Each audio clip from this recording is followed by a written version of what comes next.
ইয়া রাব্বাল আলামিন। আল্লাহ, তুমি না কোরআনে বলেছো বান্দা যতই গুনাহ করবে আমার কাছে তাওবা করলে আমি তোমারে মাফ করে দেব। মনে বড় আশা নিয়ে আল্লাহ তোমার শাহী দরবারে ভিক্ষুকের মতো হাত বাড়াইলাম।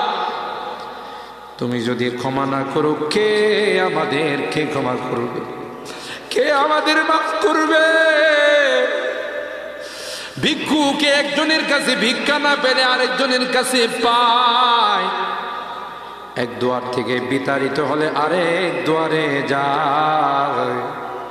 তোমার দরবার থেকে যদি মাহরুম হয়ে যায়, বিতাড়িত হয়ে যায়, কার কাছে যাব?